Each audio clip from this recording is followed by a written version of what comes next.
Yes बेटा, मेरी आवाज आ रही है क्लियर सभी को? प्लीज बताना, मेरी आवाज आ रही है सभी को क्लियर?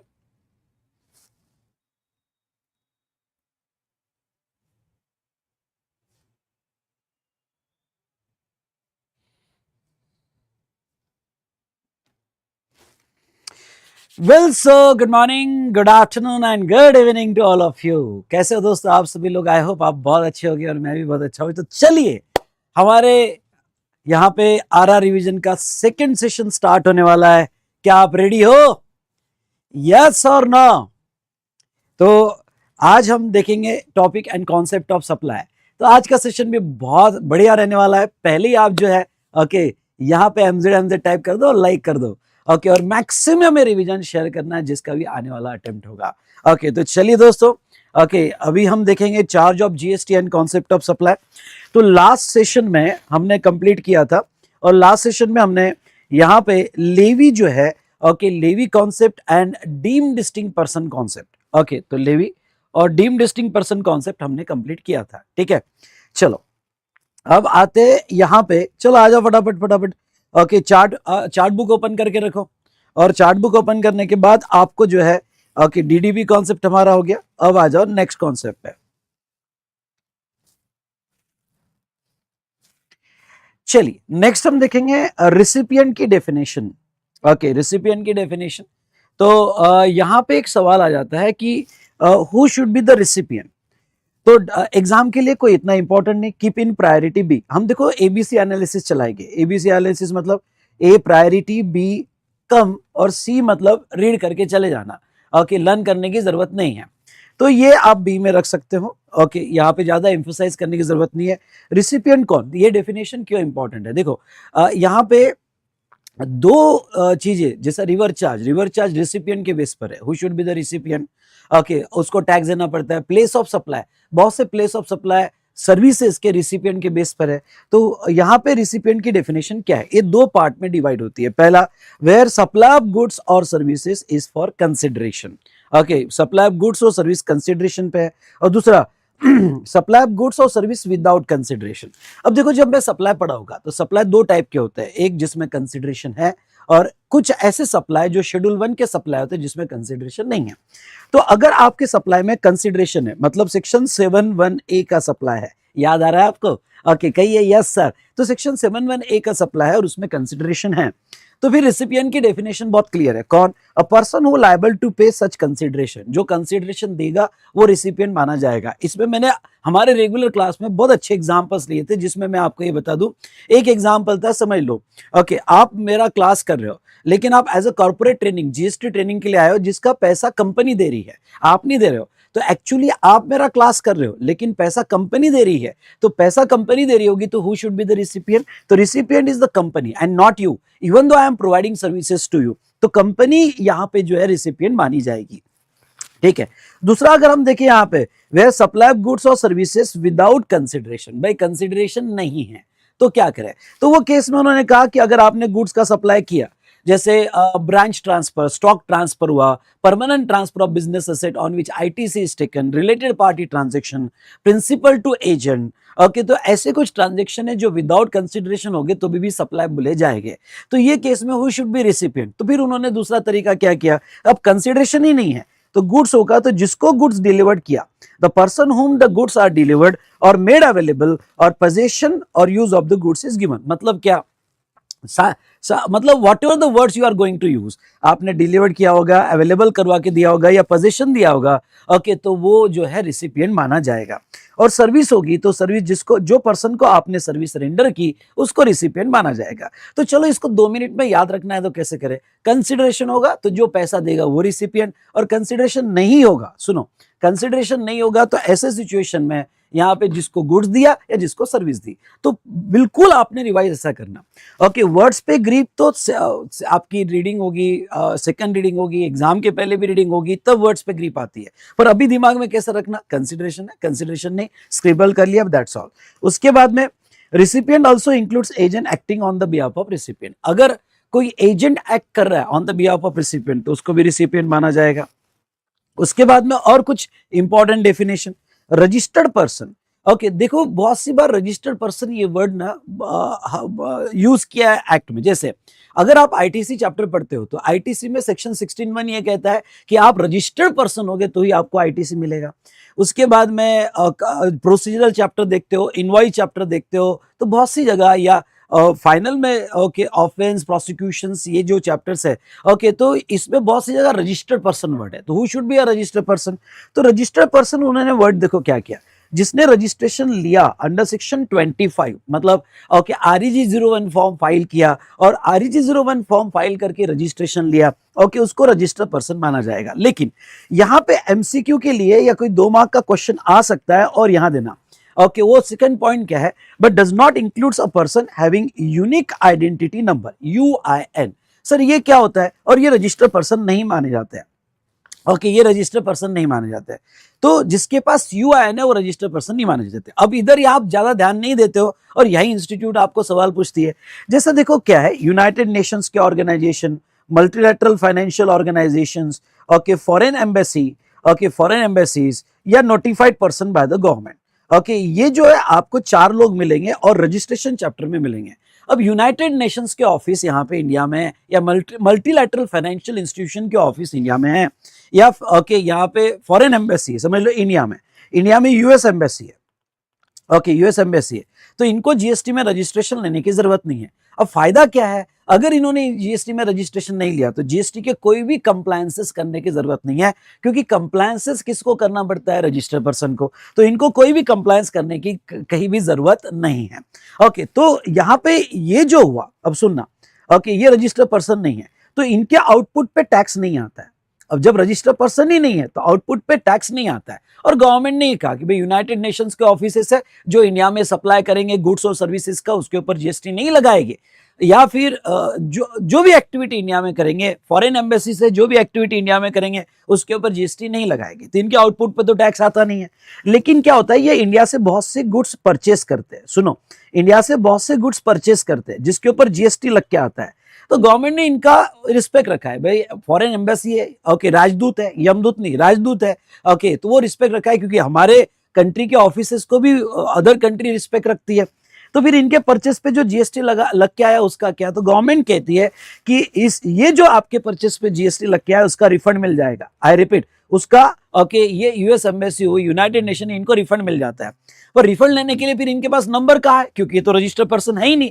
तो इसके लिए इनको लेना पड़ता है यूआईएन, यूनिक आइडेंटिफिकेशन नंबर। और ये पूरे इंडिया का एक ही होता है, सेंट्रलाइज यूआईएन होता है। ओके ये जैसे रजिस्ट्रेशन स्टेट वाइज होते हैं, इनके स्टेट वाइज नहीं होते हैं, इनका यूआईएन होता है और पूरे इंडिया का एक ही होता है, तो इनको यूआईएन लेना पड़ता है। समझा होगा तो जोर से 1 टाइप करो, डन डन डन। तो रिफंड क्लेम करने के लिए ये यूआईएन लेते हैं। तो उन्होंने डेफिनेशन में क्लियर कहा कि भाई यहाँ पे जिसके पास यूआईएन है वो रजिस्टर्ड पर्सन नहीं माना जाएगा। अब एक डिफरेंस मैं आपका लेना चाहता हूं, क्या रजिस्टर्ड पर्सन और टैक्सेबल पर्सन में क्या डिफरेंस है। ओके टैक्सेबल पर्सन और रजिस्टर्ड पर्सन में क्या डिफरेंस है। टैक्सेबल पर्सन जो है scope is much wider, okay much wider than registered person. Taxable person मतलब क्या होता है, टैक्सेबल पर्सन मतलब पर्सन हु इज रजिस्टर्ड। अब जिसने रजिस्टर्ड ले लिया वो टैक्सेबल पर्सन भी है जो टैक्स देगा और रजिस्टर्ड पर्सन भी है। लेकिन जिसने थ्रेशोल्ड क्रॉस कर दिया, 20 लाख का थ्रेशोल्ड है, 10 लाख का थ्रेशोल्ड है या 40 लाख का थ्रेशोल्ड है, और जिसने थ्रेशोल्ड क्रॉस कर लिया, तो ऐसे केस में थ्रेशोल्ड क्रॉस करने के बाद लायबल टू रजिस्टर्ड हो जाता है या रिवर्स चार्ज सेक्शन 24 में कंपलसरी रजिस्ट्रेशन में आ गया। तो ऐसा बंदा जो लायबल हो गया पर रजिस्ट्रेशन नहीं लिया तो वो टैक्सेबल पर्सन हो जाएगा। टैक्सेबल पर्सन होगा और उसको बाद में टैक्स देना पड़ेगा, पर वो रजिस्टर्ड नहीं होगा। क्यों? क्योंकि उसने रजिस्ट्रेशन नहीं लिया। तो मतलब उसकी लायबिलिटी है, पर जब वो रजिस्टर्ड होगा उसके बाद वो टैक्स देगा। तो आई होप आपको ये डिफरेंस समझा होगा। उसके बाद में सप्लायर मतलब कौन, सप्लायर मतलब अ पर्सन जो गुड्स का सप्लाई कर रहा है और उसका एजेंट। और ऑनलाइन मनी गेम में या एक्शन स्पेसिफाइड एक्शनेबल क्लेम में जो पोर्टल मैनेज कर रहा है या ओन कर रहा है वो सप्लाई माना जाएगा। क्लियर, यस और नो? ओके उसके बाद में जहां तक देखा जाए ऑनलाइन गेमिंग ठीक है, ये तो ऑनलाइन गेमिंग वगैरह थे, स्पेसिफाइड एक्शनेबल क्लेम।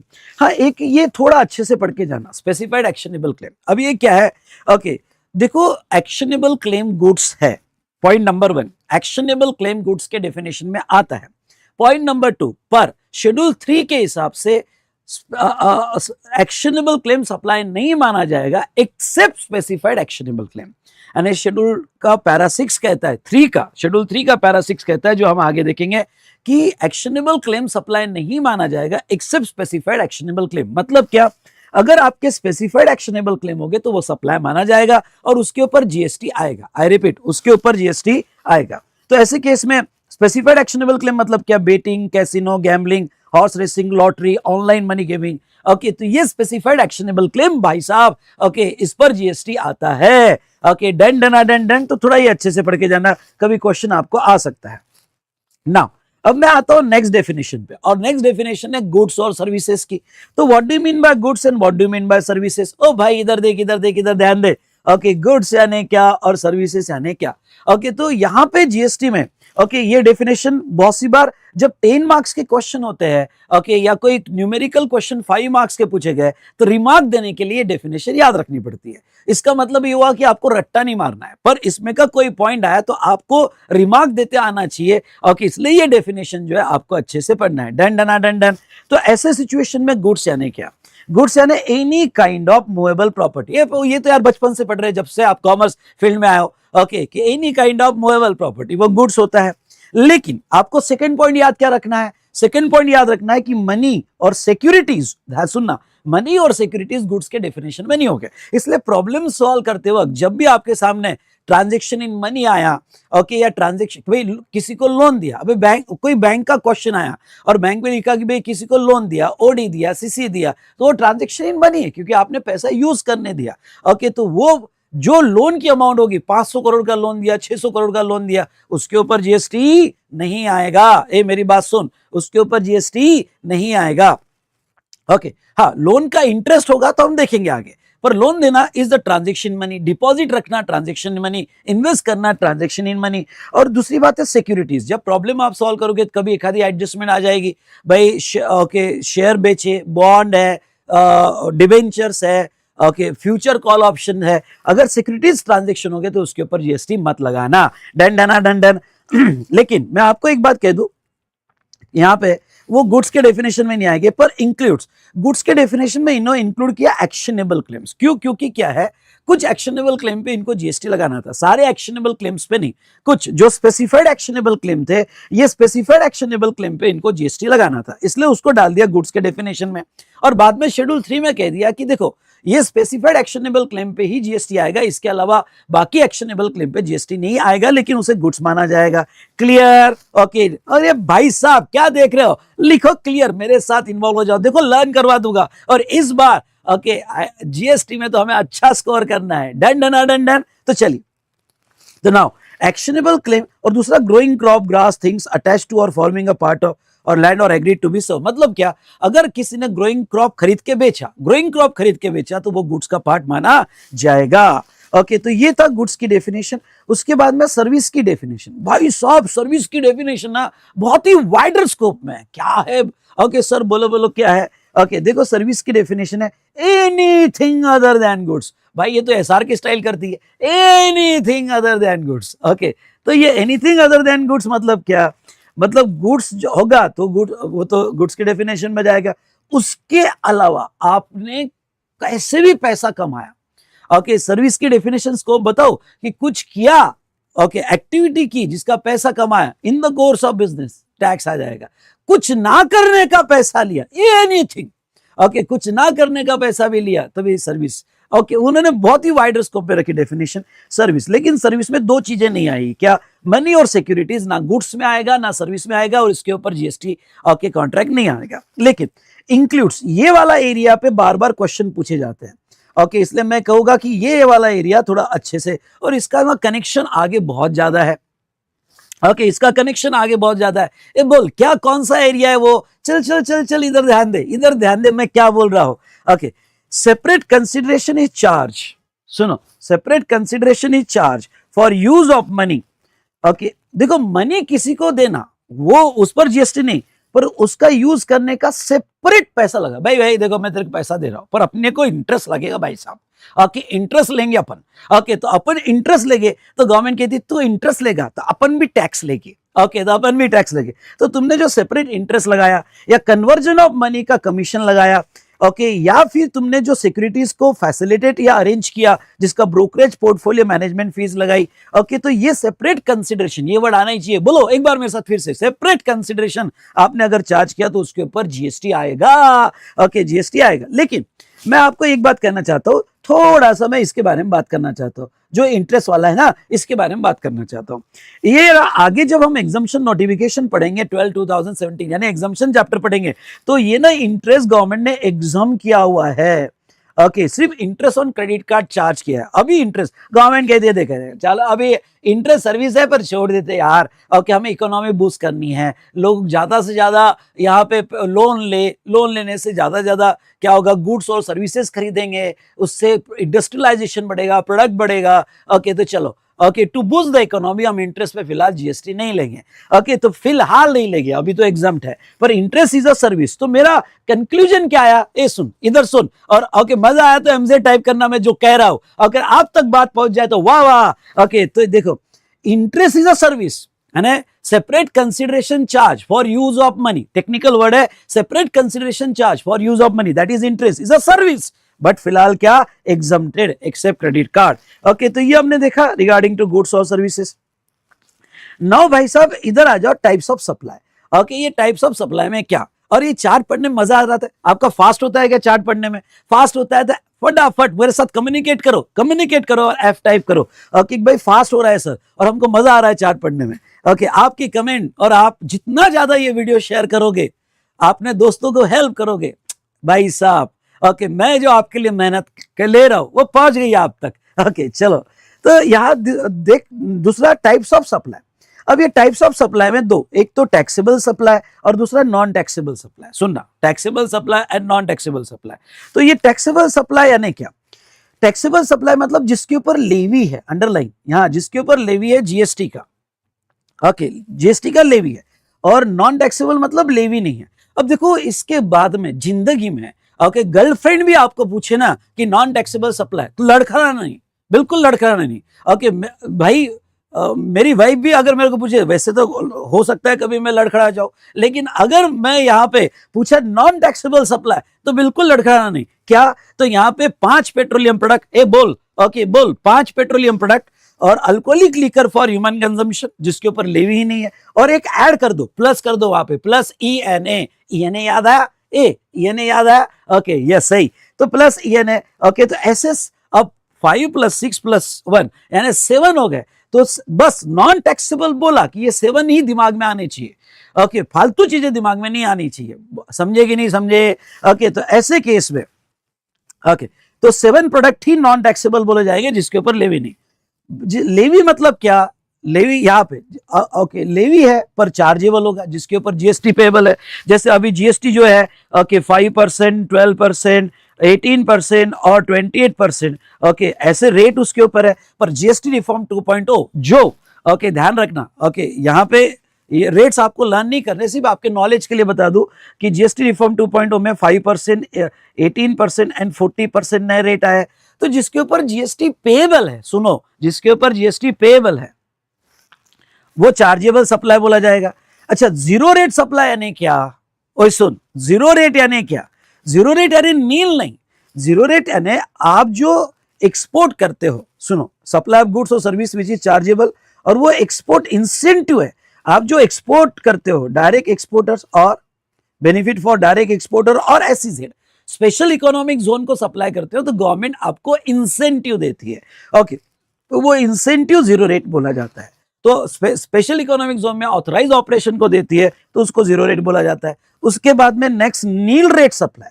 सुनना, नील रेट सप्लाई ने क्या? अब दोनों में क्या डिफरेंस है बताओ? ओके जीरो रेट मतलब क्या होता है कि वहां समझ लो 18% का जीएसटी है, सुनो 18% का जीएसटी है, पर उसका रेट एक्सपोर्ट कर रही है इसलिए जीरो कर दिया गवर्नमेंट, आपको टैक्स नहीं देना है। और नील रेट मतलब रेट ही नील है, फिर आप इंडिया में बेचो, इंडिया के बाहर बेचो, कहीं पे भी, अरे वो प्रोडक्ट ही नील है, वेजिटेबल फ्रूट्स नील है, उसके ऊपर जीएसटी नहीं है, रेट ही नील दिया हुआ है। और एक है एग्जाम सप्लाई। एग्जाम सप्लाई मतलब गवर्नमेंट जो है okay to promote socio economic objective okay by notification exempt देती है। What is the difference between nil rate and exempt rate? Exempt में क्वेश्चन आ सकता है। या what is the difference between exempt and non taxable? Exempt supply is the char leviable supply, levy है GST की, पर फिलहाल एग्जम्प्ट है। सुनना, फिलहाल एग्जम्प्ट है to promote socio economic objective by various notification.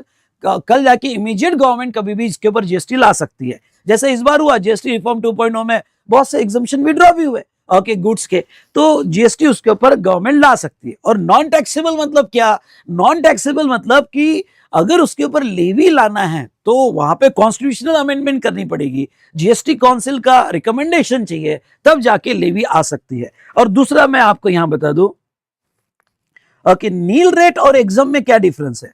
Okay जो जीएसटी टैरिफ जो दिया हुआ है वो ऐसा रेट का टैरिफ आया हुआ है, तो जीएसटी टैरिफ में रेट इटसेल्फ नील है। सुनना, रेट इटसेल्फ नील है तो उसको नील रेट कहा जाता है। ओके जैसे एग्जांपल के तौर पे यहां मैं अगर आपको एग्जांपल बताऊं, जैसे जीएसटी, एक मिनट, थोड़ा सा आपको एग्जांपल बताना चाहूंगा। जैसे एग्जांपल के तौर पे ये ले लो कि जो जैसे individual health and life insurance service पहले 18% पे थी, अब जीएसटी रिफॉर्म 2.0 में इसको नील कर दिया, यानी इसका रेट ही नील कर दिया गवर्नमेंट ने। ओके तो ये रेट ही नील आ गया उसके आगे। पहले 18 का अब रिफॉर्म में नील कर दिया, आपको लर्न नहीं करना है जैसे एग्जांपल पर। और एग्जाम मतलब क्या? एग्जाम मतलब उसके ऊपर रेट है पर बाय नोटिफिकेशन गवर्नमेंट ने एग्जाम किया हुआ है। तो ये था डिफरेंस नील रेट और एग्जाम्प्टेड। समझा क्या? समझाओ तो फटाफट यस बोलो, समझाओ तो फटाफट यस बोलो। चलो तो ये हमने देखा। तो chargeable supply, zero rated supply, nil rate supply, exempt supply, ये सारे टैक्सेबल है, ये सारे टैक्सेबल है, पर कहीं पे टैक्स देना है, कहीं पे बेनिफिट लेना है, कहीं पे एग्जाम करना है, कहीं पे नील रेट करना है। ठीक है, तो ये था taxable supply and non taxable supply. लेकिन ओके वेरी इंपॉर्टेंट, ये स्टार करना, ये स्टार करना, नीचे वाला ये नोट स्टार करना आपने। और ये क्या कहती है देखो, as per section 247 for GST purpose, लेकिन इसके आगे जीएसटी पर्पस जहां भी एग्जाम सप्लाई वर्ड आएगा, सुन मेरी बात, जहां भी एग्जाम सप्लाई वर्ड आएगा, includes nil rate, wholly exempt and non taxable. ये दिमाग में अभी फिट कर दो। एग्जाम बोला कि आपके दिमाग में 3 आना चाहिए। बोलो मेरे साथ एक बार फिर से, nil rate, wholly exempt, nil rate, wholly exempt, और क्या बेटा? Non taxable. Yes, non taxable supply भी जीएसटी पर्पस के लिए एग्जाम माना जाएगा।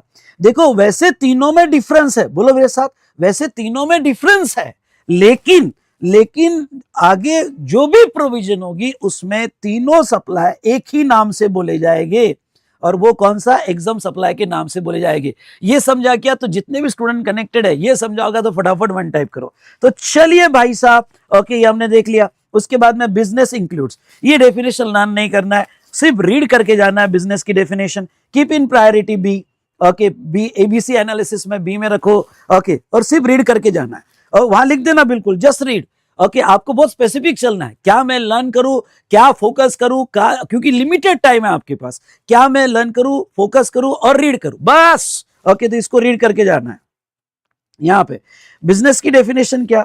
Any trade, commerce, manufacture, profession, vocation, adventure, wager और similar activity whether profit motive और नॉट। अब एक बात समझ लो, ओके जीएसटी लॉ क्या कहता है? जीएसटी लॉ ये कहता है कि आपने कोई भी ट्रेड, प्रोफेशन एक्टिविटी की या एडवेंचरस एक्टिविटी की, उसमें प्रॉफिट हो या ना हो या लॉस में बेचो, हमें कोई लेना देना नहीं। आप लॉस में भी बेचोगे, आप बेचते वक्त प्राइस चार्ज करोगे ना इन द कोर्स ऑफ बिजनेस, तो आपने जो भी प्राइस, समझ लो 100 रुपीज का गुड्स आपने लॉस में बेच के 20 रुपीज चार्ज किया, तो 20 पे जीएसटी दो, ट्रांजैक्शन वैल्यू। आपने 100 का गुड्स 200 में बेचा तो 200 पे दो, ट्रांजैक्शन वैल्यू। हमें क्या लेना देना? ओके तुम प्रॉफिट लो या लॉस लो, तुमने बेचा, बिजनेस किया, प्राइस लगाई, टैक्स इनवॉइस बनाया, तुमको मिला, हमको भी चाहिए, एंड बर्डन पास ऑन। तुम्हारे जेब को थोड़ी लग रहा है, 20 रुपए भी तुमने लॉस में बेचा होगा तो बर्डन पास ऑन होने वाला है। ओके तो उसके ऊपर जीएसटी लगेगा। ओ भाई साहब, ओके समझा क्या? ये हुई ना बात। ओके ये था कि आपका प्रॉफिट मोटिव हो ना हो। उसके बाद में B, okay B connected incidental ancillary activity. इन्होंने सिर्फ बिजनेस ऐसा स्पेसिफिक नहीं रखा, ओके भाई जो मेन है और उसके आजू बाजू जो चल रही चीजें हैं बिजनेस से कनेक्टेड, वो सब कुछ कवर कर लिया। ओके तो भाई साहब, ओके ऐसा होता है ना, ओके, कि भाई शादी हो गई तो शादी हो गई, तो अब तेरा भाई भी मेरा भाई, ओके, उसके बाद में भाई मेरे ससुर जी, मेरी सास, मेरे पापा, मम्मी पापा हो गए, ओके, मेरी भी जिम्मेदारी बढ़ गई। तो सिर्फ वाइफ नहीं आती, वाइफ के साथ पूरी एंटायर फैमिली आती है, या ओके, वाइफ के लिए सिर्फ हस्बैंड नहीं आता, हस्बैंड के साथ पूरी एंटायर फैमिली आती है। तो बिजनेस में सिर्फ मेन एक्टिविटी है, मेन प्रोफेशन नहीं। तो उन्होंने इंसिडेंटल कनेक्टेड एंसिलरी एक्टिविटी भी रखी। अब इंसिडेंटल कनेक्टेड एंसिलरी एक्टिविटी मतलब क्या, कि भाई मेरा क्लासेस का बिजनेस है, पर मैं कि अपने क्लास के बेंचेस बेच रहा हूँ, कैमरा बेच रहा हूँ, बिजनेस का, बिजनेस असेट है, बिजनेस का गुड्स है, और ये बेच रहा हूँ। तो या कोई connected activity, test series provide कर रहा हूँ, या फिर मैं कि कोई और कनेक्टेड एक्टिविटी जो मेरे बिजनेस के नेचर की है, अगर वो कर रहा हो, या इंसिडेंटल एंसिलरी एक्टिविटी कर रहा हो, तो वो भी बिजनेस माना जाएगा, और उसके ऊपर भी जीएसटी आएगा, उसके ऊपर भी जीएसटी आएगा। उसके बाद में एनी एक्टिविटी और transaction in the nature of sub clause A, whether और not in volume, frequency, continuity, regularity of such transaction.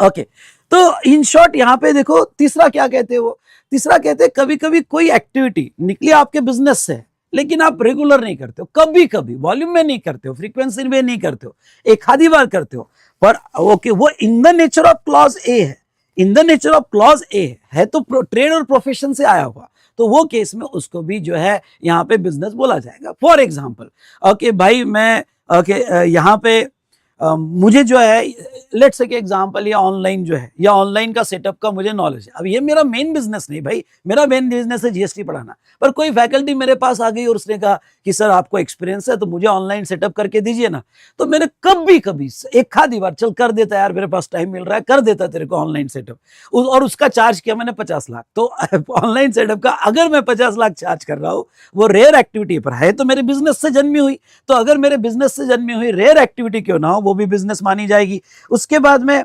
Okay, supply और acquisition of goods including capital good service in connection with commencement और closure of business. अब ये last वाला D clause समझ लो। D clause में दो उन्होंने पॉइंट कवर किए। बिजनेस कमेंस होने के पहले अगर आप कोई भी गुड्स खरीदते हो, इनपुट रॉ मटेरियल खरीदते हो, तो वो भी इन द कोर्स ऑफ बिजनेस माना जाएगा। इसके लिए 1 मिनट में आपको एक केस स्टडी देना चाहूंगा। और एक केस स्टडी मतलब क्या, देखो ओके, समझ लो फैक्ट्री सेटअप हो रही है, अभी तक फैक्ट्री में मैन्युफैक्चरिंग चालू नहीं हुआ, ओके, और अभी तक सेल चालू नहीं हुआ, लेकिन अब फैक्ट्री बनाने के लिए तो मशीनरी लाने पड़ते हैं, ओके, बाकी मटेरियल लाना पड़ता है, सेटअप करना पड़ता है, रॉ मटेरियल खरीदना पड़ता है, ओके। तो बिजनेस कमेंस होने के पहले अगर आप कोई गुड्स बिजनेस के लिए खरीदोगे, तो बिफोर कमेंसमेंट अगर आपने कोई एक्विजिशन किया, तो वो भी इन द कोर्स ऑफ बिजनेस माने जाएंगे और उसके क्रेडिट भी मिलेंगे, क्योंकि क्रेडिट लेने की एक कंडीशन है। तो बोल ओके, क्या कंडीशन, इधर देख इधर देख, क्या कंडीशन है क्रेडिट लेने की, कि वो क्रेडिट लेने की पहली कंडीशन है कि तेरे बिजनेस में यूज होना चाहिए, तो ही क्रेडिट मिलता है, तो वो केस में आपको क्रेडिट मिल जाएगा। उसके बाद में next, closure of the business. सुन मेरी बात, ओके, समझ लो तूने फैक्ट्री क्लोज कर दी, शॉप क्लोज कर दिया, पर फैक्ट्री में मशीनरी वशीनरी पड़ी थी, पर क्लोज कर दिया, 2 साल हो गए, ओके, पड़ा हुआ था, और फिर एक कस्टमर आया, ओके, 2 साल बाद आपने बेचा, 2 साल बाद अगर आपने बेचा, तो वो भी इन द कोर्स ऑफ बिजनेस बोला जाएगा। ये तो क्या है, ये जनरल एक्टिविटी थी, मतलब ये सारी एक्टिविटी बिजनेस में चलते रहती है, ओके, इंसिडेंटल, कनेक्टेड, ओके, कभी कभी आप प्रोवाइड करते हो, बिफोर क्लोजर, ये चलती रहती है, इसलिए इसको मैं कहता हूं जनरल एक्टिविटी। पर स्पेशल एक्टिविटी क्या भाई साहब, ओके, हाँ, अब जीएसटी में इसके आगे EFGHI ये एक्टिविटी भी इन्होंने बिजनेस में डाल दी, ओके, और क्लियर कट मैसेज दे दिया कि हम इसके ऊपर जीएसटी लगाएंगे। मतलब कौन सी, अगर कोई क्लब है, एसोसिएशन है, सोसाइटी है और बॉडी है, और वो अपने ही मेंबर्स को फॉर कंसिडरेशन, अपने ही मेंबर्स को, अब वो मार्केट में बिजनेस नहीं कर रही है, पर अपने मेंबर को कोई सर्विसेज दे रही है, अपने मेंबर को कोई गुड्स दे रही है, ओके, क्लब, एसोसिएशन, सोसाइटी, तो वो भी बिजनेस माना जाएगा। और ओके, अपने मेंबर को चार्जेस लगाना, उस पर भी जीएसटी आएगा, ओके, उस पर भी जीएसटी आएगा। दूसरा, admission for consideration of person to any premises, मतलब कोई प्रीमाइसेस है, उसमें टिकट चार्जेस, एडमिशन मतलब टिकट चार्जेस, वो भी बिजनेस माना जाएगा। अगर आपने कोई ऑफिस होल्ड करके रखा होगा, जो तुम्हारे प्रोफेशन से, समझ लो मैं किसी कंपनी का एग्जीक्यूटिव डायरेक्टर हूं, ओके, या किसी कंपनी ने मुझे because of my knowledge, because of my profession chairperson appoint किया, ओके, और मैंने वो ऑफिस होल्ड किया, I am not the employ, पर वो ऑफिस होल्ड किया जिसका मुझे सिटिंग फीस आती है, ओके, तो मुझे जो सिटिंग फीस आती है टू होल्डिंग दैट ऑफिस, वो भी बिजनेस बोला जाएगा। ओके, नेक्स्ट, रेस क्लब की सारी एक्टिविटी बिजनेस बोली जाएगी। और नेक्स्ट बेटा, एक्टिविटी और transaction undertaken by government local authority in which they are engage as a public authority. Okay, engage as a public authority तो उसको भी बिजनेस बोला जाएगा। Done done done done. Okay, तो ये पूरा कॉन्सेप्ट हमने देखा और सारी डेफिनेशन देखी इन the course of business. Clear? ये पेज चार्ट का ये पेज खत्म। हमें चार्ट के देखो छोटा सा चार्ट है, बस चार्ट के एक एक पेज खत्म करना है, बहुत अच्छे से खत्म करना है। मैं आपको सब्जेक्ट से कनेक्ट कर रहा हूं, बस इसके बाद अगर आप चाहो तो कॉन्सेप्ट बुक पढ़ो, ओके, नहीं तो डायरेक्ट क्वेश्चनर पे ज्यादा से ज्यादा क्वेश्चनर की प्रैक्टिस करो तो भी हो जाएगा आपका। मैं आपको कहता हूं कि क्वेश्चनर की प्रैक्टिस जितनी ज्यादा करोगे, ओके, कभी देख के कभी बिना देखे, बस ओके, जम गई बात। ओके, चलो आगे बढ़ते हैं।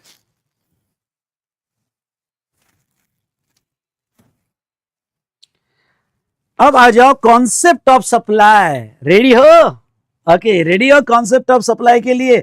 ओ भाई साहब, अभी तक क्या किया तुमने? अब देखो ये जमाना है साहब, मुझे बोलना पड़ेगा। ओके, नहीं किया होगा तो लाइक करो। और मैं जितने भी स्टूडेंट अभी लाइव कनेक्टेड है, ओके, आज के सेशन के लिए मेरे लिए एक काम करना कि जैसे ही सेशन खत्म हो जाए ऑफलाइन कमेंट आपकी जरूर देना। ओके, ये आज के सेशन की गुरु दक्षिणा है, ठीक है? आजकल गुरु दक्षिणा का ओके नेचर चेंज हो गया है। चलो आ जाओ, नेक्स्ट आते हैं बेटा concept of supply section 7। Okay, अब देखो यहाँ पे मैंने क्या आपको चार्ट फॉर्म में पढ़ाया था, आपने मेरा क्लास किया होगा तो हमने चार्ट फॉर्म में देखा था, supply includes and supply exclude. लेकिन थोड़ा इसको मैं स्ट्रक्चर करता हूं और फिर चार्ट में आता हूं। अगर आपको याद होगा, just a minute, concept of supply में अगर हम आए यहां पे, हाँ, मीनिंग ऑफ सप्लाई, तो मीनिंग ऑफ सप्लाई में एक है सेक्शन 7(1), ब्रॉड सेंस में समझ लो 7(1). सेक्शन 7 में क्या क्या डिफाइन किया है? 7(1), 7(1)(a), उसके बाद में 7(2). ओके, 7(2) तो मेनली हम देखते हैं पहला 7(1) और 7(2). 7(1)(a) तो क्लासिफिकेशन है, classification of supply between goods और सर्विसेज। तो दोस्तों मैं आपको ये बता दूं, सप्लाई का जब सप्लाई कॉन्सेप्ट उनको डिजाइन करना था तो सप्लाई कॉन्सेप्ट डिजाइन करने में उन्होंने स्टार्ट किया सप्लाई इंक्लूड्स, मतलब डेफिनेशन इंक्लूसिव रखी। ओके, डेफिनेशन मींस एग्जॉस्टिव नहीं रखी, इंक्लूसिव डेफिनेशन रखी। और उन्होंने कहा कि देखो प्राइमरीली अगर आपके एक्टिविटी में कंसिडरेशन होगा, क्योंकि ये बिजनेस टैक्स है, तुमको पैसा मिलेगा बिजनेस से तो हम जीएसटी लगाएंगे, तो प्राइमरीली तो यही ऑब्जेक्ट है कि कंसिडरेशन है। ओके, तो हम जीएसटी लगाएंगे, सप्लाई बोलेंगे। फिर वो 7(1)(a) या बी हो, कंसिडरेशन वाली एक्टिविटी, या हाँ, पर कुछ ऐसी एक्टिविटी, सारी नहीं, कुछ ऐसी एक्टिविटी जो हम शेड्यूल 1 में स्पेसिफाई करेंगे, शेड्यूल 1 में स्पेसिफाई करेंगे, अगर वो एक्टिविटी विदाउट कंसिडरेशन होगी तो उसके ऊपर भी हम जीएसटी लगाएंगे। उसके रीजंस हम बताएंगे आपको, लेकिन उसके ऊपर जीएसटी लगाएंगे। इससे मेरे दिमाग में एक चीज क्लियर होगी, क्या कि भाई विदाउट कंसिडरेशन या फ्री वाली एक्टिविटी सभी टैक्सेबल नहीं है। फ्री वाली एक्टिविटी ओके तभी टैक्सेबल होगी जब शेड्यूल 1 में कवर्ड है, उसके बिना जीएसटी मत लगाना। इसलिए जब भी आप ओके जो पहला कंपलसरी क्वेश्चन है उसमें क्वेश्चन आता है, एक एडजस्टमेंट आती है, कभी कभी फ्री वाली एक्टिविटी आती है, और शेड्यूल 1 तो फेवरेट है हमारे इंस्टीट्यूट का, यानी जब भी वो न्यूमेरिकल क्वेश्चन पूछते हैं तो शेड्यूल 1 की एक न एक एडजस्टमेंट होती है। इसलिए मैं अभी बता देता हूं कि शेड्यूल 1 बिल्कुल रट्टा मार के जाना, ओके, फेवरेट एरिया है इंस्टीट्यूट का।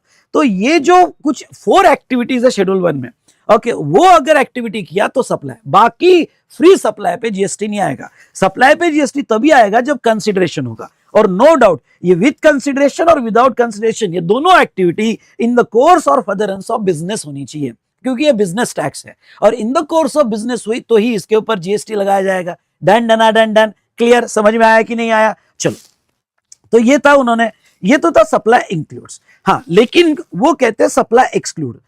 कुछ एक्टिविटी पे वो जीएसटी सप्लाई लाना ही नहीं चाहते, वो पब्लिक इंटरेस्ट को अफेक्ट कर देगा। ओके, और गवर्नमेंट वाद इसलिए ही नहीं रही, गवर्नमेंट कहती नहीं नहीं भाई ये सप्लाई नहीं है, हम जीएसटी लगाएंगे नहीं इसके ऊपर। ओके, कौन सा? जैसे एम्प्लॉय की सैलरी पे जीएसटी कैसे लगेगा? अगर एम्प्लॉय की सैलरी पे जीएसटी लगा दिया, ठीक है ना, सर्विस की डेफिनेशन कहती है, क्या कहती है सर्विस की definition? Anything other than goods. पर भाई साहब एनीथिंग में हमें भी ध्यान रखना पड़ेगा पब्लिक इंटरेस्ट का। ओके, एम्प्लॉय की सैलरी होगी या फ्यूनरल हो गया, फ्यूनरल की सर्विसेज पे हम जीएसटी लगा रहे हैं, कहीं सही लगेगा क्या? बिल्कुल सही नहीं लगेगा। या कोर्ट फीस हो गया, ओके एमपीएमएलए की सर्विसेज होगी तो नहीं, कुछ एक्टिविटी उन्होंने कहा कि ये सप्लाई नहीं होगी और इसके ऊपर जीएसटी नहीं लगेगा। ओके, बहुत अच्छी बात है। तो वो एक्टिविटी कहाँ डिफाइन की, तो वो शेड्यूल 3 में डिफाइन की और कुछ नोटिफिकेशंस इशू किए, जैसे अल्कोहलिक लिकर के लाइसेंसेस है। ओके, तो कुछ नोटिफिकेशन इशू किए कि वो सप्लाई एक्टिविटी सप्लाई नहीं मानी जाएगी। यहां तक समझा होगा। अभी डाउट वाउट मत पूछो भाई साहब, मैं बहुत फ्लो में हूं। ओके, डाउट पूछा तो मैं डिस्टर्ब हो जाऊंगा। डाउट अगर कुछ होगा तो आखिरी में ले लेंगे। ओके, तो शेड्यूल 3 और ये एक्टिविटी। तो चलिए यहां पे देखते हैं हमारे चार्ट में। तो मैंने चार्ट कैसे बनाया? ओके, तो नो डाउट आपने मेरा क्लास किया होगा तो ये चार्ट में मैंने आपको रिझाया है ऐसा। ओके, स्टेप बाय स्टेप दिमाग में फिट करवाया है। ओके, देखो 7.1 का सप्लाई और 7.2 का। ओके, सप्लाई इंक्लूड्स और सप्लाई एक्सक्लूड। ब्रॉड सेंस में क्या इंक्लूड होगा, क्या एक्सक्लूड होगा। अब इंक्लूड में भी क्या इंक्लूड करेंगे? With consideration and without consideration. Okay, with consideration and without consideration. अब विथ कंसिडरेशन में क्या आएगा? अब उन्होंने क्या इंक्लूड किया विथ कंसिडरेशन में? विथ कंसिडरेशन में 7.1A, clause 7.1A, 7.1B। Okay, और नीचे दिया हुआ है 7.1AA। तो 7.1A, 7.1AA, ओके, और यहां पे 7.1B दिया हुआ है। चलो, तो प्राइमरीली 7.1A ही ये मेन वड़ा पाव है। ओके, अब अगर मैं कहूं ना 7.1 है, ये फाउंडेशन है सप्लाई का, मेन वड़ा पाव है। सॉरी, ओके, वड़ा पाव है। ओके, बाकी सब तो चटनी है, मिर्ची है, ये चटनी मिर्ची उसके साथ साथ लगाई हुई है। ओके, टेस्ट अच्छी आने के लिए, गवर्नमेंट को पैसा आने के लिए। तो मेन क्या कहते हैं? वो कहते हैं कि अगर आप ये वर्ड बड़ा इंपॉर्टेंट है। कौन सा वर्ड? All forms. सुनो, all form of supply of goods और सर्विसेज। अगर कोई भी गुड्स जो ऊपर हमने डिफाइन किया या कोई भी सर्विस जो हमने ऊपर डिफाइन की किसी भी फॉर्म में देते हो, पहले लाइन में ऑब्जेक्ट क्लियर कर दिया भाई, किसी भी फॉर्म में दो, तुमने पैसा कमाया और वो in the course of business है। बिजनेस की डेफिनेशन हमने ऊपर देखी। ओके, तुमको मिला, हमको चाहिए। तो किसी भी फॉर्म में कॉन्ट्रैक्ट कुछ भी नाम का हो, डेवलपमेंट कॉन्ट्रैक्ट, ये कॉन्ट्रैक्ट, वो कॉन्ट्रैक्ट, कुछ ना करने का कॉन्ट्रैक्ट, व्हाट एवर इट में भी, पैसा मिलाना, in the course of business मिलाना, बात खत्म, हमें जीएसटी चाहिए। तो all form of supply of goods और सर्विसेज सच एज का मतलब हम एग्जांपल दे रहे हैं, but don't restrict to this example. बस कुछ एग्जांपल है, such as sale, transfer, barter, exchange, disposal, licence, rental, lease. Okay, आप सेल करो या हायर परचेस में ट्रांसफर करो, बार्टर ट्रांजेक्शन करो, एक्सचेंज ट्रांजेक्शन करो, डिस्पोज कर दो। ओके, जो भी है, लाइसेंस, रेंटल, ओके, लीज। तो ये एग्जांपल है। हम तो सारे फॉर्म पे जीएसटी लगाएंगे, किसी भी फॉर्म में दो। ओके, मेड और agreed to be made for consideration in the course of business. अब देखो, सप्लाई होने के लिए ये चारों कंडीशन एक साथ फुलफिल होनी चाहिए। मेरी बात सुनना, ये चारों कंडीशन एक साथ फुलफिल होनी चाहिए तो सप्लाई बोला जाएगा, तो जीएसटी आएगा। तो सप्लाई बोला जाएगा तो जीएसटी आएगा। सर अगर कंसिडरेशन नहीं होगा तो?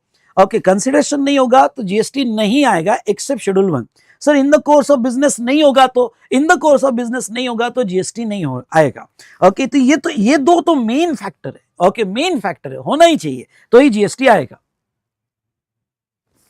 तो ऐसे केस में ये जो हमने देखा regarding to all form of supply of goods और सर्विसेज और बोथ। ओके, एक सवाल है, सर बूस्टर प्रैक्टिस बैच होने वाली है क्या? यस बेटा, मेरा पहला सेशन देखो ना, मैंने बहुत अच्छा एक्सप्लेन किया है। ओके, और वो नेक्स्ट मंथ में चालू होगी। अभी हम रिवीजन कर रहे हैं और राइटिंग प्रैक्टिस नेक्स्ट मंथ में करेंगे। ओके, तो यहाँ पे अराउंड 15 नवंबर के आसपास चालू होगी। पहले आप पढ़ तो लो। अभी आप एक काम करो, ओके, अभी रिवीजन कर लो, क्वेश्चंस देख लो, कॉन्सेप्ट बुक पढ़ लो। ओके, फिर कुछ क्वेश्चंस लेके हम राइटिंग प्रैक्टिस भी करेंगे बूस्टर प्रैक्टिस बैच में। ओके, जिसकी डिटेल्स आपको फर्स्ट वीक ऑफ नवंबर में आएगी। ओके, तो जैसा such as sale, transfer, barter, exchange, disposal, licence, rental, lease, made और अग्रीड टू बी मेड।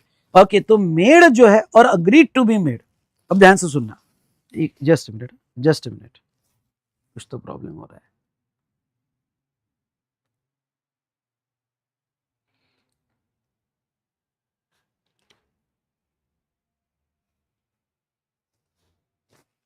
हाँ, ओके, सॉरी, यहाँ पे कुछ प्रॉब्लम हो गया था। तो अब देखो, मेड और एग्रीड टू बी मेड मतलब क्या? मेड मतलब आपने सप्लाई कर दिया, पैसा बाद में आया, तो जिस दिन आपने सप्लाई किया उसके ऊपर जीएसटी आ जाएगा। अग्रीड टू बी मेड मतलब क्या? आपको एडवांस मिला। तो देखो, एडवांस अगर आपको मिलता है, ओके, अंडरलाइन, एडवांस अगर आपको मिलता है या एग्रीमेंट करते हो और एडवांस मिलता है तो उस पर भी जीएसटी आएगा। लेकिन एक नोटिफिकेशन नंबर है, और वो नोटिफिकेशन नंबर ओके कोई बता सकता क्या नोटिफिकेशन नंबर है? ओके यहां लिख देना नोटिफिकेशन नंबर 66/2017। ओके और ये नोटिफिकेशन कहता है advance on SOG supply of goods होगा। ओके तो no GST payable, no GST on advance, no GST on advance. Very good, आपने यहां पे दिया है। ओके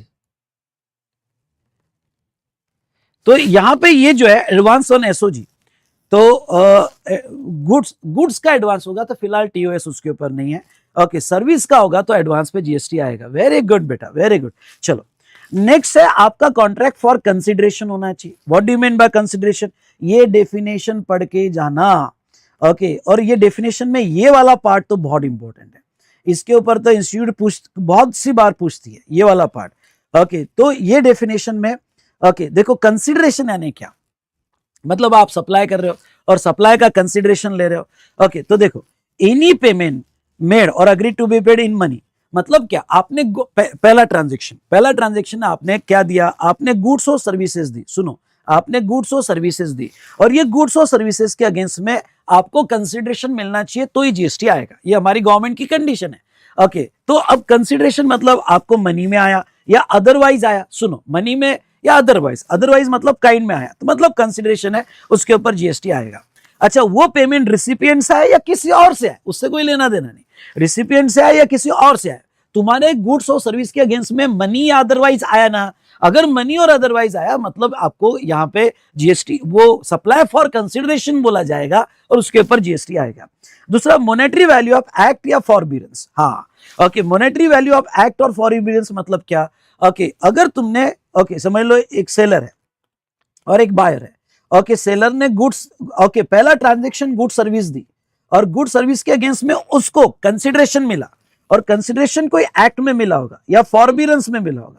ओके फॉरबिडेंस में मिला होगा तो जो कंसिडरेशन फॉरबिडेंस में मिला ओके वो भी जो है सुनना फॉरबिडेंस में कंसिडरेशन मिला होगा तो ऐसे केस में वो भी कंसिडरेशन माना जाएगा। मतलब क्या भाई ओके जैसे रेगुलर क्लास में मैंने इंटीरियर डेकोरेटर मेरे वाइफ का एग्जांपल लिया था, अगर आपको याद होगा तो मेरे वाइफ ने इंटीरियर डेकोरेटर सर्विस दी, उसका पैसा नहीं मिला लेकिन सामने वाले ने फॉरबिडेंस मतलब ओके जो उसने स्टे लाया था या ये लाया था उसके अगेंस्ट में फॉरबिडेंस यानी कुछ चीजें छोड़ दी तो वो भी कंसिडरेशन माना जाएगा, वेदर बाय रिसिपिएंट और अदरवाइज। अच्छा ये जो आपको मनी मिल रहा है, अदरवाइज मिल रहा है, एक्ट मिल रहा है, फॉरबिडेंस मिल रहा है, ये in respect of in response to या inducement of supply of goods और सर्विस, यानी जो आप गुड्स और सर्विस दे रहे हो ओके उससे रिलेटेड मनी मिल रहा है, अदरवाइज मिल रहा है, एक्ट और फॉरबिडेंस मिल रहा है तो वो सप्लाई माना जाएगा। Now exclusion, it shall not includes. अब देखो अब कंसिडरेशन में क्या नहीं आएगा, सब्सिडी गिवन बाय सेंट्रल और स्टेट गवर्नमेंट। ये तो आपको पता है कि सेंट्रल और गवर्नमेंट की सब्सिडी होगी तो वो वैल्यू कंसिडरेशन नहीं माना जाता है, उस पर जीएसटी नहीं आता है। और एज वेल एज सेक्शन 15 जब वैल्यू ऑफ सप्लाई आप चैप्टर देखोगे तो सेक्शन 15(2)(d) में भी यही लिखा है कि सॉरी 15(2)(e) में भी ये लिखा है कि अगर गवर्नमेंट की सब्सिडी होगी तो वो वैल्यू में ऐड नहीं होगी, नॉन गवर्नमेंट सब्सिडी होगी तो वो वैल्यू में ऐड होती है लिंक टू द प्राइस, लेकिन गवर्नमेंट की सब्सिडी ऐड नहीं होती है। और दूसरा डिपॉजिट, एग्जांपल के तौर पे मैं अगर आप यहां पे लो जैसे ओके ये तो हमने सप्लाई देखा। हाँ कंसिडरेशन में अगर मैं आपको बता दूं कि समझ लो कोई फर्टिलाइजर है। ओके यहां देखना कोई फर्टिलाइजर है और फर्टिलाइजर फार्मर को बेच रहा है और ये फर्टिलाइजर पे गवर्नमेंट की 30% सब्सिडी है। अब फर्टिलाइजर की एमआरपी समझ लो 1000 है, लेकिन ये फार्मर को जो है क्योंकि गवर्नमेंट की 30% सब्सिडी है तो फार्मर को ट्रांजेक्शन वैल्यू 700 लगाई है, फार्मर को ट्रांजेक्शन वैल्यू 700 लगाई है। तो सवाल ये है कि क्या जो गवर्नमेंट से 300 एक्स्ट्रा मिले, क्योंकि उसको तो 1000 रुपीज चाहिए थे, गवर्नमेंट से 300 मिले, फार्मर से 700 मिले, तो ये जो गवर्नमेंट से 300 मिले क्या इसके ऊपर जीएसटी आएगा क्या? तो नहीं। ओके आपका जीएसटी जो है वो 700 पर ही आएगा, आपका कंसिडरेशन 700 ही माना जाएगा। ओके तो ये जो गवर्नमेंट की सब्सिडी है वो एक्सक्लूड होगी, हाँ नॉन गवर्नमेंट की सब्सिडी एक्सक्लूड नहीं होगी। दूसरा वो क्या कहते हैं, दूसरा वो कहते हैं डिपॉजिट्स। ओके अगर आपको डिपॉजिट मिले तो वो भी कंसिडरेशन नहीं माने जाएंगे। For example okay supplier landlord है और टेनेंट है, आपके साथ रेंटिंग एग्रीमेंट हुआ है, सुनो आपके साथ रेंटिंग एग्रीमेंट हुआ है, जब आपने ओके रेंट एग्रीमेंट किया था तो डिपॉजिट आपसे 60,000 लिया गया, रेंट आपके एडवांस में 10,000 रुपए लिया गया, तो जीएसटी किस पे आएगा? टोटल 70 पे आएगा क्या? नहीं। Deposit is not a consideration for service, ये रिफंडेबल डिपॉजिट है। अगर ये रिफंडेबल डिपॉजिट है तो वो कंसिडरेशन फॉर सर्विस नहीं है। ओके, तो डिपॉजिट पे जीएसटी नहीं आएगा। तो what should be the value? Value should be the rent. Okay, ये जो 10,000 का रेंट है उस पर ही ओके जीएसटी आएगा, डिपॉजिट पे नहीं आएगा। लेकिन समझ लो आप पहले ही छोड़ के चले गए, आखिरी 2 महीने का रेंट दिया ही नहीं और आप छोड़ के चले गए, तो आखिरी 2 महीने का रेंट नहीं दिया और आप छोड़ के चले गए, तो जो डिपॉजिट से अमाउंट आखिरी में एडजस्ट होगा अगेंस्ट रेंट, हाँ, उस पर जीएसटी आएगा। पर जब आप डिपॉजिट दोगे तब जीएसटी नहीं आएगा। तो भाई साहब अगर ये 2 पॉइंट आपको समझोगे तो फटाफट ओके मेरे साथ जो स्टूडेंट है ओके 2 टाइप कीजिएगा और लाइक भी कीजिएगा। ए भाई समझा कि नहीं समझा? ओके, समझा कि नहीं समझा? चलो, ये तो था okay consideration in the course और फर्दरेंस ऑफ बिजनेस। अब इधर ध्यान दो, इन द कोर्स और फर्दरेंस ऑफ बिजनेस। अब इन the course of furtherance of business में क्या है? ओके, यहां पे जस्ट अ मिनट,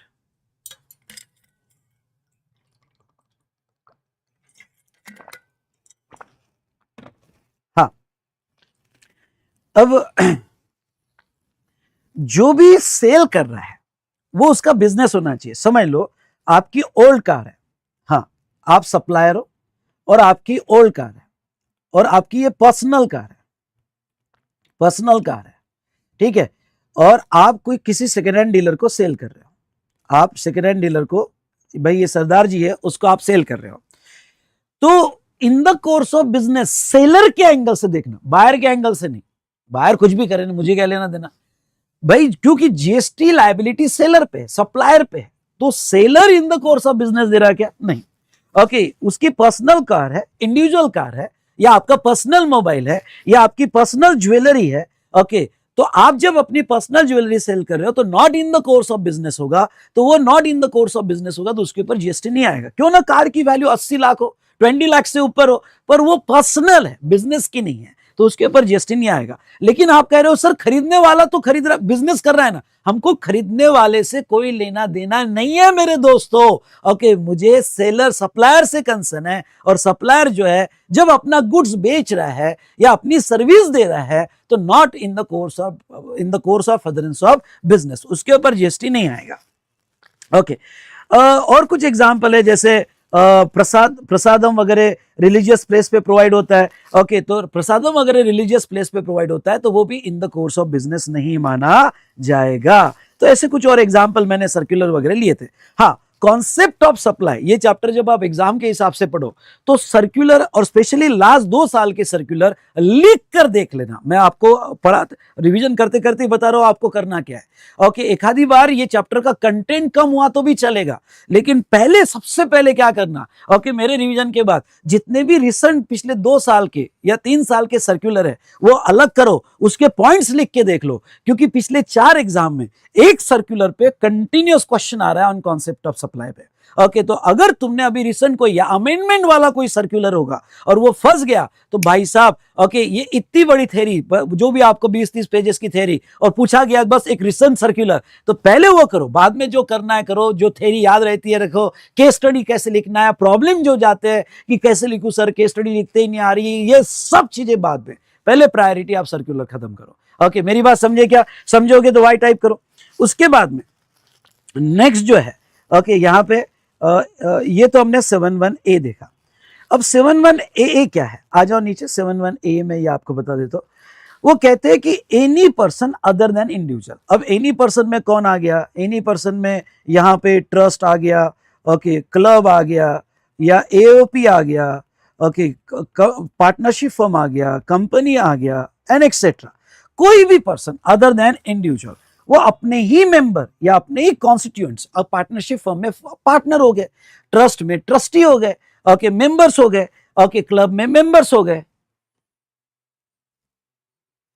ओके, तो यहां पे नहीं नहीं नहीं नहीं नहीं नहीं, अभी रिवीजन में कोई राइटिंग प्रैक्टिस नहीं वगैरह। ओके, प्लीज प्लीज अभी सवाल मत पूछो यार।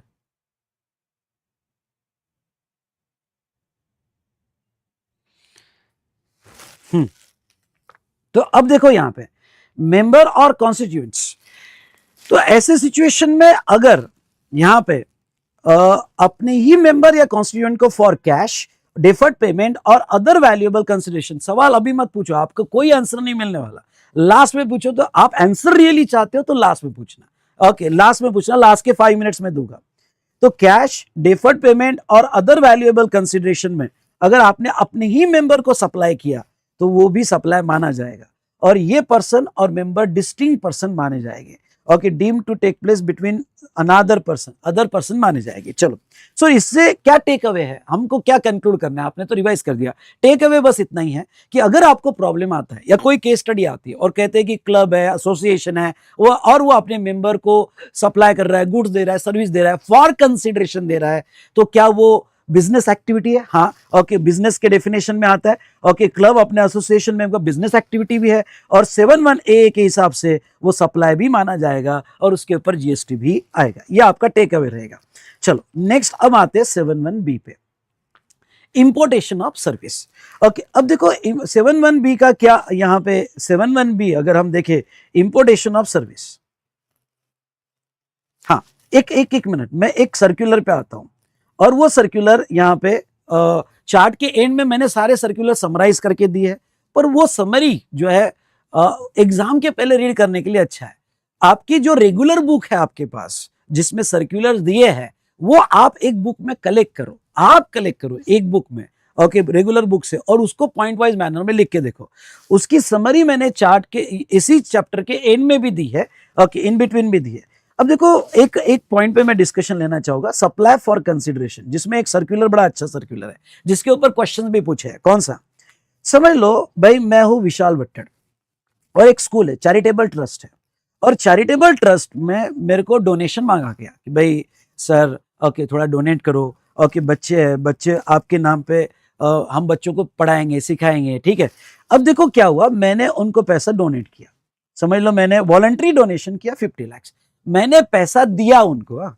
एक चीज ख्याल में रखना, जीएसटी में जो पैसा देता है, जो पैसा लेता है वो ऑलवेज सप्लायर होता है। बोलो मेरे साथ, जो पैसा लेता है वो ऑलवेज सप्लायर होता है, ओके, और जो देता है वो रिसिपिएंट होता है।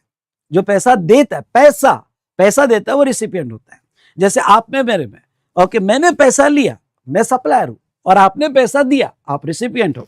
तो ऐसे सिचुएशन में क्या हुआ कि डोनेशन लिया 50 लाख रुपए चैरिटेबल ट्रस्ट ने, और उसके अगेंस्ट में यहाँ पे नेम प्लेट लगा दी एक स्कूल की, ओके, कोई क्लासरूम होगी उसमें, okay, donated by Vishal Bhattad, act of philanthropy, okay, याद आ रहा है ये वर्ड, एक्ट ऑफ फिलैंथ्रोपी और ग्रेटिट्यूड, ओके, एक नाम भाई फिलैंथ्रोपिकल एक्ट है, ओके, ग्रेटिट्यूड में लगाया गया नाम। अगर उन्होंने मेरा नाम लिखा विशाल भट्टड़, तो सवाल ये है कि क्या ये माना जाएगा कि चैरिटेबल ट्रस्ट ने, क्योंकि चैरिटेबल ट्रस्ट भी पर्सन के डेफिनेशन में आती है, क्या ये माना जाएगा कि चैरिटेबल ट्रस्ट ने नाम लगा के मुझे सर्विस दी अगेंस्ट 50 लाख? ओके, मैंने 50 लाख दिए तो उन्होंने सर्विस दी, मेरा नाम लिखा, ये माना जाएगा क्या? तो एक सीबीआईसी सर्कुलर है, ओके, सीबीआईसी सर्कुलर है। मैं देखो सिर्फ रिवाइज करवा रहा हूं, प्लीज, ओके, यहाँ पे सर नोट शेयर कर दो ना, आपका ये शेयर कर दो, नहीं, ये सब कुछ आपके मैंने नोटबुक में दिया हुआ है, या कोई नया स्टूडेंट देख रहा होगा तो मेरे चार्ट में दिया हुआ है, ओके, तो बस मैं आपको एक्सप्लेन कर रहा हूं। तो देखो सीबीआईसी सर्कुलर क्या कहता है, acknowledging the donors name by placing the name plate on the premises.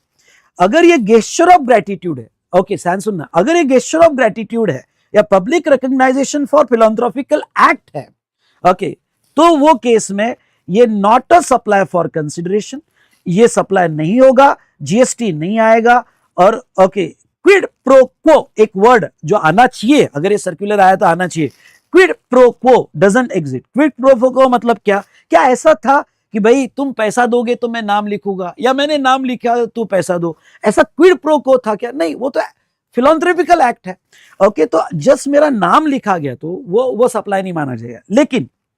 लेकिन ये सर्कुलर कहता है कि अगर ऐसी कुछ एक्टिविटी हुई कि promoting donors business under quid pro quo, मतलब क्या कि आप मुझे वॉलंटरी डोनेशन दो तो मैं वी स्मार्ट एकेडमी, ओके, तुम्हारे बिजनेस का नाम लिखूंगा, जिससे कहीं तो भी बिजनेस प्रमोट होगा। तो ऐसे केस में क्विड प्रो क्वो एग्जिस्ट, और क्विड प्रो क्वो एग्जिस्ट मतलब कि promotion of business is a service मानी जाएगी, और चैरिटेबल ट्रस्ट सप्लायर है, ओके, उसने 50 लाख रुपए लिया, उसके ऊपर जीएसटी आएगा। ये समझा क्या? ओके ये समझा क्या? तो अगर बिजनेस प्रमोशन है तो वो सप्लाई बोला जाएगा और उसके ऊपर जीएसटी आएगा। ओके ये सर्कुलर याद आया आपको जो मैंने रेगुलर क्लास में बहुत अच्छा आपको पढ़ाया था? Done done done done. चलो ये हमने देखा सप्लाई फॉर कंसिडरेशन। फिर आते 7(1)(b) इंपोर्टेशन ऑफ सर्विसेज। अगर आप सर्विस इंपोर्ट करते हो तो क्या? पहले तो मैं आपको बता दूं कि अगर सप्लायर इंडिया के बाहर है और रिसिपिएंट इंडिया में है, ओके सप्लायर इंडिया के बाहर है और रिसिपिएंट इंडिया में है, तो क्या जो सर्विस इंडिया में इंपोर्ट की गई, इंपोर्ट ऑफ सर्विस, जो सर्विस इंडिया में इंपोर्ट की गई, क्या उसके ऊपर जीएसटी आएगा? Yes, GST destination based tax है। अगर सर्विस इंडिया में दी गई तो उसके ऊपर जीएसटी आएगा। पर इसका टैक्स कौन देगा भाई साहब? ओके इसका नॉर्मली टैक्स तो सप्लायर देता है, पर इसका टैक्स सप्लायर नहीं देता है। ओके क्यों? क्योंकि सप्लायर इंडिया के बाहर है भाई साहब, उस पर हमारा कोई कंट्रोल नहीं है। कोई बता सकता है इसका टैक्स कौन देगा? कोई बता सकता है इसका टैक्स कौन देगा? करेक्ट, इसका टैक्स रिसिपिएंट देगा। रिवर चार्ज लगता है यहाँ पे, और रिवर चार्ज में इंपोर्ट ऑफ सर्विस होगा तो उसका टैक्स जो है रिसिपिएंट देता है। वेरी गुड, क्या बात है। तो इंपोर्ट ऑफ सर्विस पर जीएसटी कब आएगा? कब वो सप्लाई बोला जाएगा? ओके ख्याल रहे, सारी इंपोर्ट ऑफ सर्विस पे जीएसटी नहीं आता है। अगर आपने सर्विस इंपोर्ट की और ये कंडीशन फुलफिल की तो ही जीएसटी आएगा, तो ही जीएसटी आएगा। तो अगर मैं आपको कहूं इंपोर्ट ऑफ सर्विस में, जस्ट मिनट, हाँ इंपोर्ट ऑफ सर्विस में देखो तो देखो इंपोर्ट ऑफ सर्विस पे जीएसटी कब आएगा? पॉइंट नंबर 1, आपने सर्विस इंपोर्ट की जिसमें कंसीडरेशन भी है। ए सुन, इधर देख, स्क्रीन पे देख, जिसमें कंसीडरेशन भी है। और नेक्स्ट इंपॉर्टेंट पॉइंट क्या है कि आपने जो कंसीडरेशन दिया, मतलब आपने सर्विस इंपोर्ट की और आप पैसा दे रहे हो उसको, रेमिटेंस दे रहे हो उसको, वेदर और not in the course of business. जिसने सर्विस इंपोर्ट की, हो सकता है उसने बिजनेस के लिए नहीं की होगी पर इंपोर्ट की, तो ऐसे केस में यहां पे वो बिजनेस के लिए की हो या ना की हो, वो यहां पे सप्लाई माना जाएगा। चलो एक बार मेरे बात फिर से, अगर आपने सर्विस इंपोर्ट की, उसमें कंसीडरेशन होगा, मतलब आप यहां इंडिया से रेमिटेंस करने वाले हो और आप जो है बिजनेस के लिए ले रहे हो तो भी वो सप्लाई है, और बिजनेस के लिए नहीं भी ले रहे हो तो भी वो सप्लाई है। ओके, वेदर और not in the course of business, specially for import service. Sir क्यों? अगर हम बिजनेस के लिए यूज नहीं कर रहे तो सप्लाई क्यों? अरे भाई साहब, ओके तू नहीं यूज कर रहा है पर सामने वाले ने तो धंधा किया है ना, सेलर ने तो धंधा किया है ना। अगर सेलर ने धंधा किया है, ओके, क्योंकि वही सेलर इंडिया में होता तो उस पर तो जीएसटी लगता ना। अब वो इंडिया के बाहर है पर धंधा तो वो कर रहा है ना, इसलिए आपके ऊपर जीएसटी लगेगा। और ये जो है इंपोर्ट ऑफ सर्विस आईजीएसटी में आएगा, इंपोर्ट सर्विस आईजीएसटी में आएगा। Who will pay the tax? तो रिवर चार्ज में रिसिपिएंट उसका टैक्स पे करेगा। Even though the service is imported not for business is taxable, very important. Okay, not for business होगा तो भी टैक्सेबल। ओके क्यों? लॉजिक क्या है? फॉरेन सप्लायर जो है doing the business in India.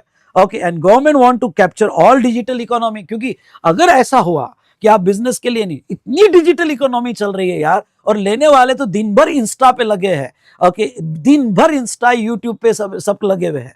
Okay, तो हो सकता है कि यहां पे आप बिजनेस के लिए नहीं भी ले रहे होगे तो भी गवर्नमेंट उसके ऊपर जीएसटी लगाया जाएगा। इसलिए very important point, if individual import service for personal use, okay personal use, तो वो सर्विस तो है पर फिलहाल उसको एग्जम्प्टेड है।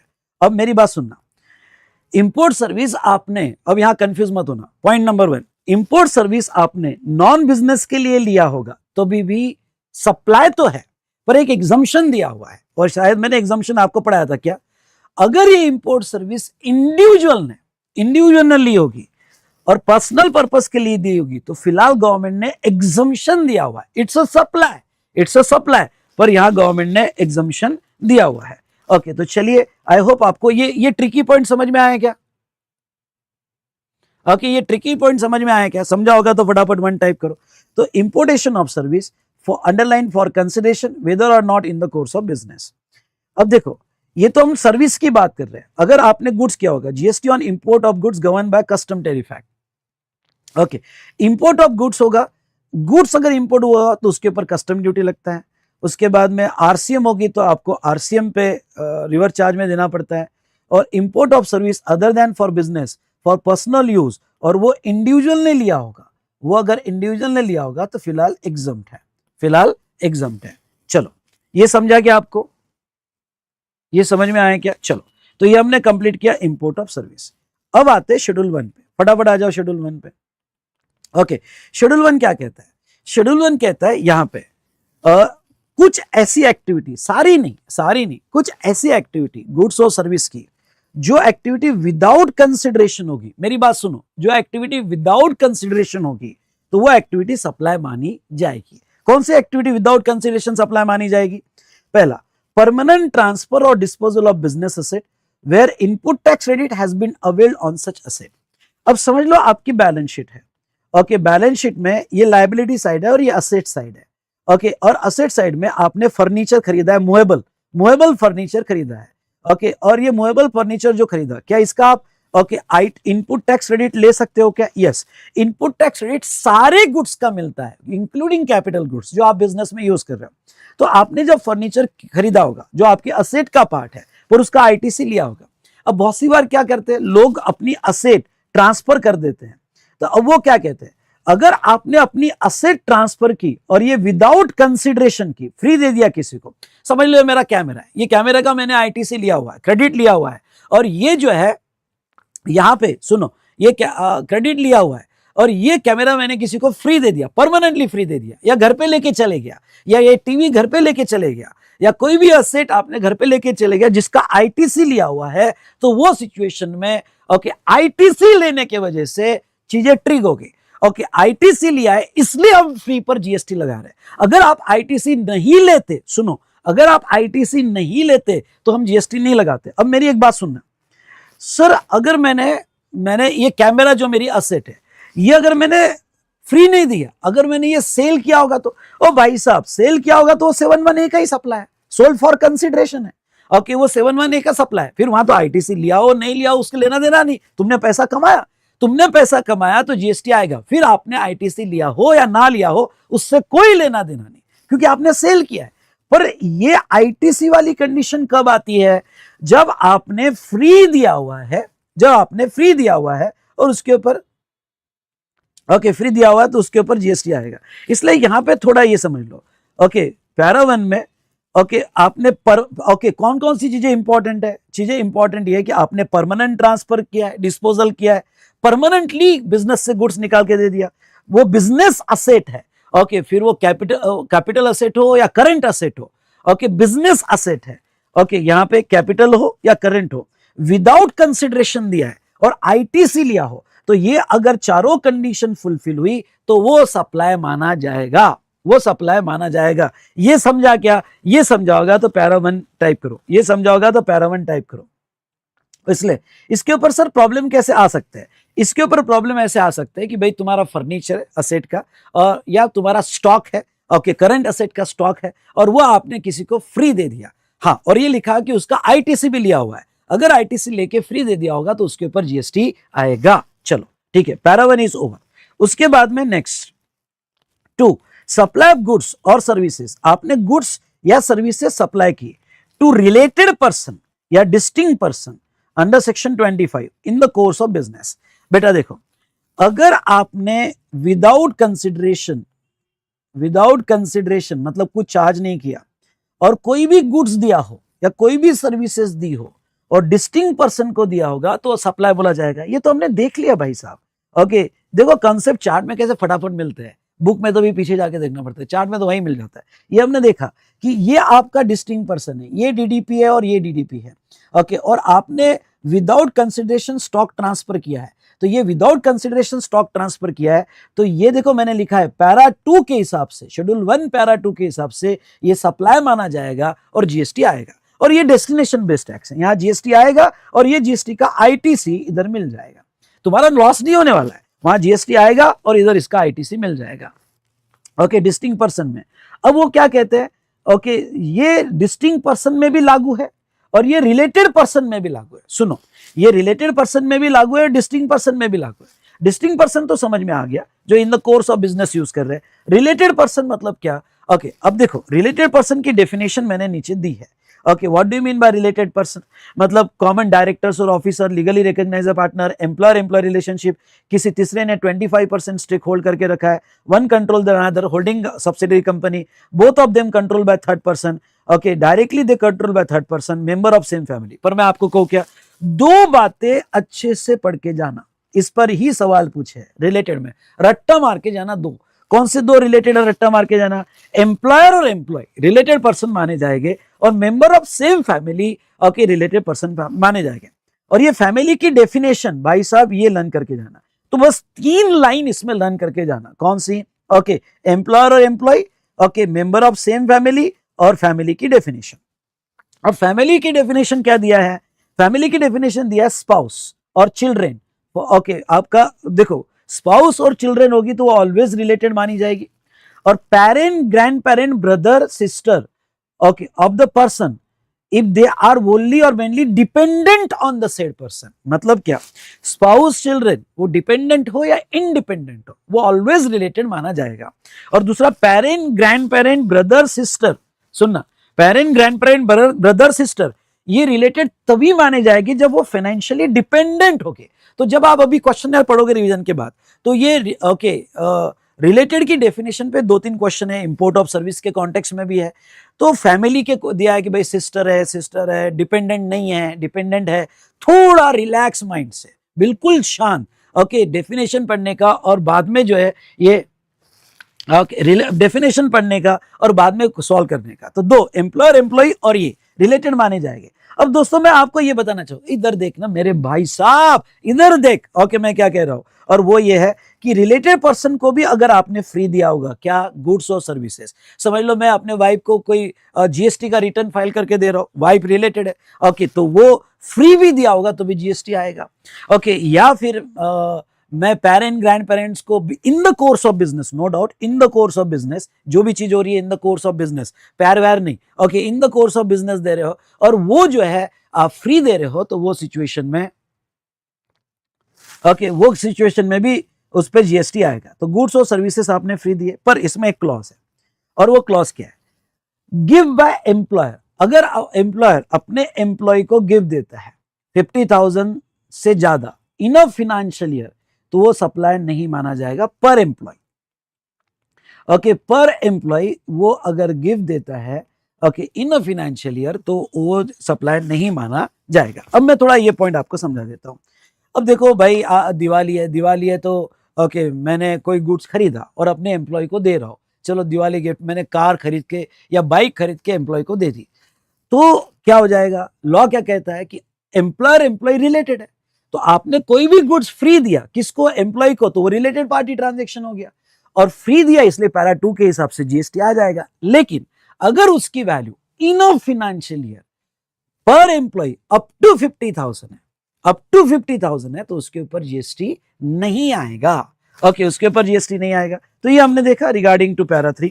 उसके बाद में ओके सॉरी पैरा 2 हमने देखा, उसके बाद में पैरा 3 में नेक्स्ट सेशन में लूंगा, थोड़ा अच्छे से समझा दूंगा। पैरा 4 ले लेते पहले। इंपोर्ट ऑफ सर्विस फ्रॉम, सुनो, इंपोर्ट ऑफ सर्विस, आपने सर्विस इंपोर्ट की होगी विदाउट कंसिडरेशन, विदाउट कंसिडरेशन, यहां पे हम विदाउट कंसिडरेशन में, और आपने देखो दोनों जगह इंपोर्ट ऑफ सर्विस है, एक है 7(1)(b) में, एक है 7(1)(b) में यहां पे, और एक है शेड्यूल 1 में, शेड्यूल 1 पैरा 4 में ओके, शेड्यूल 1 पैरा 4 पे। अब दोनों में क्या फर्क है? यहां पे इंपोर्ट ऑफ सर्विस सप्लाई तब मानी जाएगी जब कंसिडरेशन होगा और वेदर और not in the course of business, मतलब कंसिडरेशन है तो ही सप्लाई माना जाएगा। अब ये यहां क्या कैच कर रहा है कि import of service without consideration, मतलब आपने फ्री सर्विस इंपोर्ट किया, सुनो फ्री सर्विस इंपोर्ट किया और वो रिलेटेड पर्सन से किया हो या अपनी ओन एस्टेब्लिशमेंट से किया हो जो आउटसाइड इंडिया है और बिजनेस के लिए किया हो। देखो 3 बातें, आपने सर्विस फ्री इंपोर्ट किया, रिलेटेड से किया, या फिर अपने ही ब्रांच से किया और वो बिजनेस के लिए किया, तो सप्लाई माना जाएगा। सर कंफ्यूजन हो रहा है। अब चलो ये 2 बातें मैं यहां पे, और बहुत इंपॉर्टेंट है ये और ये ओके, 2 बातें लेता हूं। इसको कैसे इंटरप्रेट करना, ये स्टार करना, कैसे इंटरप्रेट करना। देखो import of service okay, free import service not treated as supply. पहला थॉट, जब भी प्रॉब्लम सॉल्व करोगे और सर्विस इंपोर्ट की और फ्री है तो सप्लाई में नहीं आएगा, क्योंकि फ्री ना 7(1)(b) में आता है और इधर जो फ्री आता है वो लिमिटेड है। फ्री इंपोर्ट सर्विस पे जीएसटी नहीं आता है अनलेस इंपोर्टेड फ्रॉम रिलेटेड या डीडीपी आउटसाइड इंडिया और इन द कोर्स ऑफ बिजनेस। जब भी प्रॉब्लम में दिया हो इंपोर्ट सर्विस पे जीएसटी आएगा क्या, तो नहीं, इंपोर्ट सर्विस पे जीएसटी नहीं आएगा ओके, अनलेस आपने वो रिलेटेड से लिया हो या ओन एस्टेब्लिशमेंट से लिया हो और बिजनेस के लिए लिया हो तो इसके ऊपर जीएसटी आएगा। Done done done done. Okay, तो ये हमने सप्लाई का पार्ट और प्रिंसिपल और एजेंट वाला मैं लूंगा। ओके, तो ये सप्लाई का पार्ट हमने यहां पे खत्म किया। चलो ठीक है, क्लियर समझा आपको?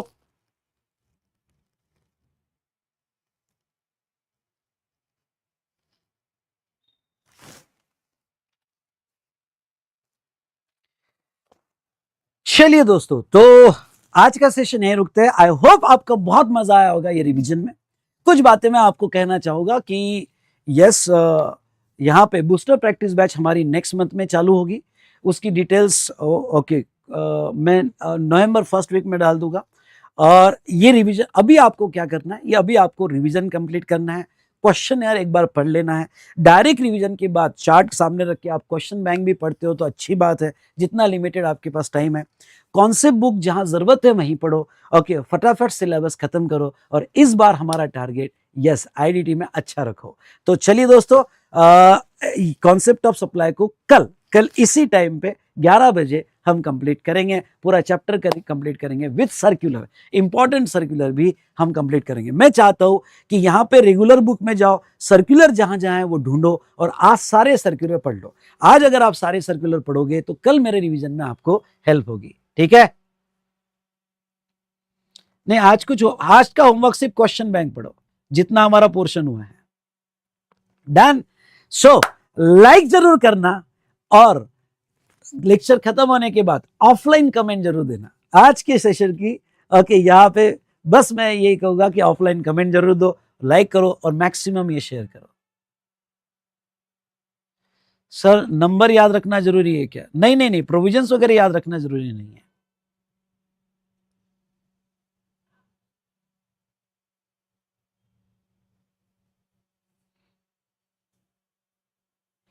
सप्लाई चैप्टर होने के बाद मैं इंपॉर्टेंट क्वेश्चन बताऊंगा आपको क्या है।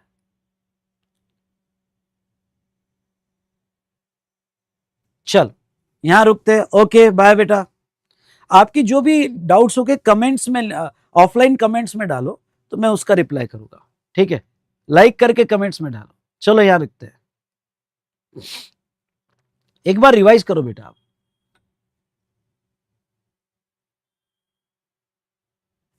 ओके बाय बच्चों।